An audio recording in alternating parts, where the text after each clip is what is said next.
1999, Internet tient sur 3 CD-ROM. Les modems hurlent comme des chats en chaleur. Et dans l'ombre, Microsoft s'apprête à lancer une bombe sans le savoir. MSN Messenger. Et ça sera pas qu'un simple chat, ça sera une machine à drama, un laboratoire social et le premier réseau toxique de l'histoire. Et aujourd'hui, on va comprendre pourquoi.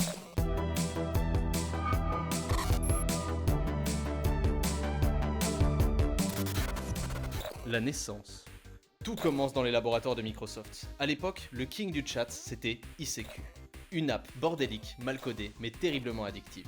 Et Microsoft, en voyant ça, s'est posé la seule question qui compte. Est-ce qu'on peut faire mieux? Et la réponse, oui, bien évidemment. Et on pourrait même faire encore plus toxique. Le plan était simple. Un chat boosté aux hormones avec plein d'émojis, tel un sapin de Noël. Un protocole maison, aussi stable que le mariage de Bill Gates. Une intégration forcée à Windows. T'as un PC? T'as MSN. Zéro configuration et une simplicité totale par rapport à ICQ, où une thèse en informatique était le minimum requis chez eux. Et surtout, le nudge, ce petit ho-ho qui faisait trembler ton écran. Une invention diabolique qui allait marquer des générations. Résultat, ICQ s'est fait balayer plus vite que le hand spinner. Bref, MSN c'était un petit projet secondaire, avant de se faire déglinguer par Zuckerberg. La boucle est bouclée. L'ascension. Mais MSN ne s'est pas contenté d'exister. Il a dominé. En quelques années, c'était la plateforme où tout se jouait. Les amitiés, les crushs, les pires dramas, et tout ça grâce à 3 piliers. La stabilité légendaire. Là où ICQ perdait tes messages plus rapidement qu'un facteur ivre, MSN y gérait ça. Et même avec ta connexion 56K. Les groupes. Pas de salon Discord bien carré, hein. Non, non, non. Des groupes anti-prénoms où toute la classe pouvait insulter Kevin en toute impunité. Ah là là, le cyberharcèlement à l'époque. Ça existait pas. Hein. À l'aise, décontracté. Et le dernier pilier, les statuts codés. Le plus gros mytho de l'histoire d'Internet. Occupé voulait dire « je stalk ».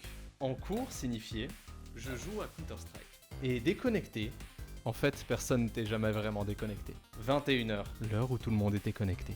L'enfer du cringe. Mais parlons du cœur de MSN. Son incroyable capacité à gérer des situations d'une gêne sans nom. Une mine d'or du cringe. D'abord les pseudos, une véritable forme d'art contemporain. Où se mélanger des références douteuses, XX Dark Sasuke. Des déclarations existentielles dramatiques. Souffre-douleur 2B. Et des semi-fautes d'orthographe poétiques. Chaud et souris. Mais il fallait que ça marque les esprits. Team XX Angel Noir pour l'angoisse. Et Team Chocolover 75 pour la gêne. Et bien évidemment la touche finale.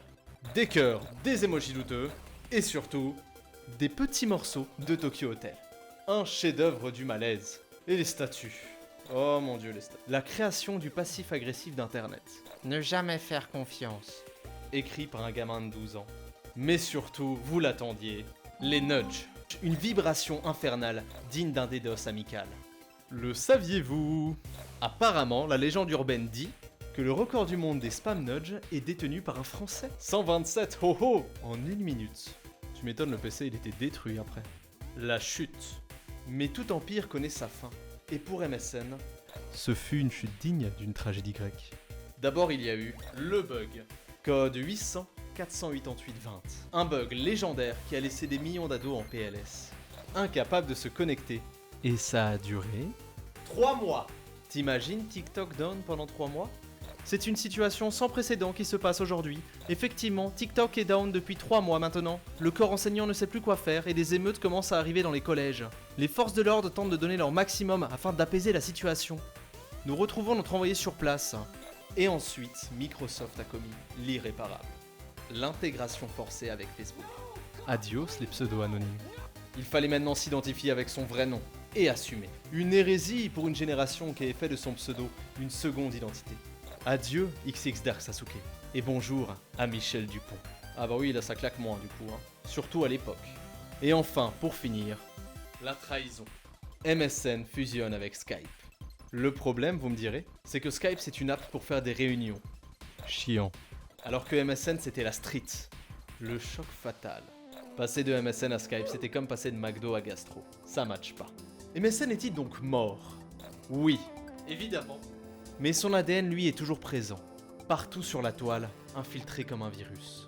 Les émotes MSN, elles sont littéralement recyclées par Discord. La nostalgie. Pour ce qui est des statuts cryptés, Instagram et Snap en ont fait leur business model. Et pour les pop-up intrusifs, on appelait ça des nudges. Aujourd'hui, c'est devenu tes notifications push. Mais surtout, l'héritage ultime de MSN, c'est la honte.